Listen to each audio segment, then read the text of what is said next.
Ako nung duwa. Kay gina. Ako pinapatis tayo sunod. Yawa. Dili di na malsa. Aray.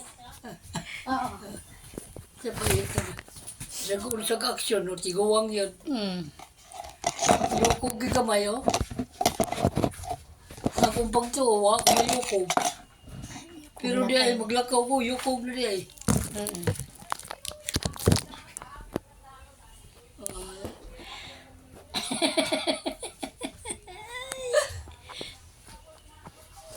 Aray ko, sa banda niya. Kaya mga kapagsayaw, tatay ko, 94 years old. Sabi ko, magpa-video siya. Tuwang-tuwa siya sa video ko eh. Sila pa rin. Ma, di na maoy. Muna. At yung di, magarihan dire. Kwentuhan kaming dalawa. Yung kwento niya, Masugo, hindi ko di ba? maintindihan. Oo, yan. Mo ba dito inahan magarihan dire? Igsoon niya. Ha? Igsoon. Dito niya inahan. Kanang niya dire. Igsoon niya Inahan tayo. sa babae. Igsoon nila. Inahan yung dalawa. Oh. Kwentuhan lang kami mga kapagsayaw ah. Panoorin niyo na yung Tapos tatay ko. nagpasuko 94 years nila eh. old na yan. Yaan ka po to. Oh. Kadang nila. Na.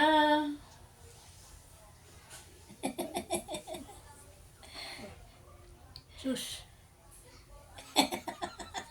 Mura maglipag ikong matay. Aray ko. Gano'n man tayo. Gusto din kang matay. May gabi nga. Wa pa akong masakit ni. Maglain akong ginawa gani oh. Dire. Mabasa na ito dire.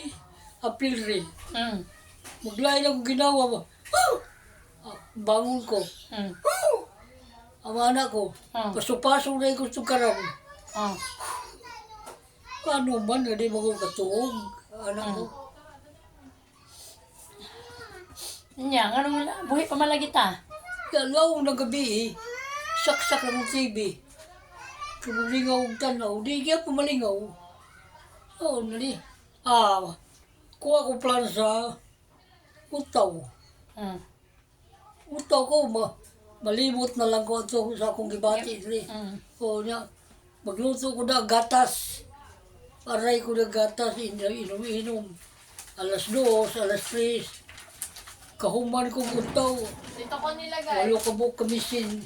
Ano ni? Na ba di braso ba? T-shirt 5. Kasunis 4. Pagka alas 3 na, tanaw ko rilo, tumay ako rilo. Lalabas lang siya. Lumabas Alas ka, 3 na. tumama kay Tita Arya. Kapag siya, kwento lang yung tatay ko yan. Bugya po. Nasanay na ako, kada gabi ko lang to. Nakatuog na ko, niya po, tugo, so di ko katuog. Ma, look at your... Lain Oh, yung ginawa ko. Aloy? Nasaan na yung ano? Lain, magawas naman ko. Ops. Kamanday. Ay! Don't touch! Wala lang ay kuha lang. Okay na lang to. Don't touch! Kamanday na. Imo. Nila. Meron to, ito gusto ng dalawa. Oh, yan. Ang gusto. Yes, mga kapagsew tingnan niyo yung tatay ko. Ngamot ulo, kwento siya sa kanyang mga nakaraan. Dahil. Minsan daw naisip niya, nakala niya mamamatay na daw siya. Yun pala, hindi pa. Minsan daw naisipan daw niya, baka hindi na daw siya magising sa umaga. Hindi pa rin daw. Ang hinihingi lang daw niya sa Panginoon kapag mawala daw siya, yung tulog lang daw siya, tapos hindi na siya magising. Yan, mga kapagsew, ha? Parang si Lola. Gusto niya ganun yun yung kanyang wakas na matulog lang daw siya na hindi na siya nagigising mga kapagsew. Kaya minsan naisip siguro niya na bakit hanggang ngayon tumagal ang buhay niya ng ganun na umabot siya 94 years old. Kaya lang sa dami niya na niyang nararamdaman, parang gusto niya niyang mawala sa mundo.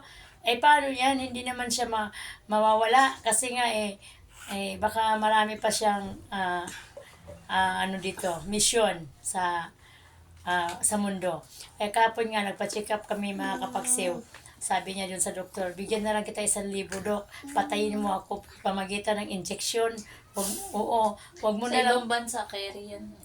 wag mo lang sabihin na yung in-inject mo sa akin pampatay na pala yun ang gusto niya mga kapagsew. Biro mo yung ganong salita, no? Parang nagsawa na ba kaya o ano kaya? Paki-komento naman mga kapagsew. Anong ibig sabihin ng aking tatay doon sa kanyang ginawa na nagpa-check up kami kapon, kinausap niya yung doktor na gusto niya magpawakas na raw ng buhay niya. Kaya lang, magbigay daw siya ng 1,000 para doon na parang injectionan siya pampatay. Grabe, no, mga kapagsew. Bakit? Ano kaya ang nasa isip niya ni ng tatay ko, mga kapagsew? Paki-komento, mga kapagsew. Mga kapagsew, ayan, nihikab na. Ayan, tay. Ito lang yung Tumulos yung na. pangkulay mo. Tingin. Tatay. Basta may resibo, mababalik Ayan, mga natin. kapagsew, ha. Wag lang